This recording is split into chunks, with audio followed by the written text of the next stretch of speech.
நினைவிருக்கிறதா உங்களுக்கு? நீண்ட வருடங்களுக்கு முன்பு தமிழ்நாட்டில் மீசைக்காரர் ஒருவர் அந்தியூர் காட்டிலிருந்து அரசுக்கு கடிதம் எழுதுவார்.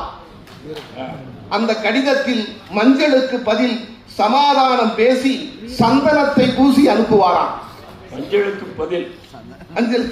மஞ்சளுக்கு பதில் நான் படிக்க போவதும் காட்டுக்குள் இருந்து எழுதப்பட்ட கடிதம் தான். ஆனால் இது அந்தியூர் காடல்ல, மந்தியூர் காடு. இந்த கடிதத்தின் வரிகளை கேட்டு கைதட்டுவதற்கு பதில் சிலர் தாவி தாவி குதித்தால் கூட தவறாய் நினைக்க மாட்டேன். காரணம், இது குரங்குகளின் தேசத்திலிருந்து கொண்டு வரப்பட்டிருக்கிற கடிதம். அதற்காக என்னையும் வாசலில் இருக்கிற மரத்தில் தொங்கியபடி வாசிக்க சொல்லிவிடாதீர்கள். தொங்கு சட்டசபை இருக்கலாம், தொங்கு கம்பன் சபை இருக்கக்கூடாது.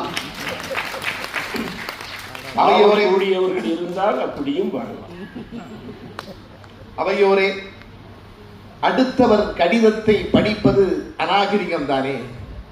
அடுத்தவர் கடிதத்தை படிப்பது அநாகரிகம். அடியேனுக்கு தெரியும். என்ன செய்வது? கவியரங்க முடிவில் தரும் கவரை நினைத்துத்தான் இந்த தவறை செய்கிறேன்.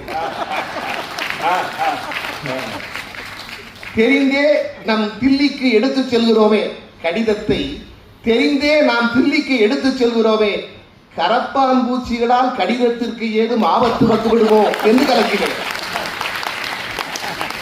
இது நீட்டாக எழுதப்பட்ட கடிதம் இல்லை, இது நீட்டாக எழுதப்பட்ட கடிதம் இல்லை என்று தெரிந்தது நிம்மதி அடைந்தேன். இருக்கிறதிலேயே அழுக்கான தேர்வு நீட் என்று எப்படி பெயர் வைத்தான் என்பதுதான் நம் மையமாய் இருக்கிறது. எந்த பிரச்சனை இருந்தாலும் டெல்லி வந்து தீர்த்துக் கொள்ளலாம். டெல்லியிலேயே பிரச்சனை வந்துவிட்டால் என்ன செய்வது? இதோடு விட்டுவிடலாம்.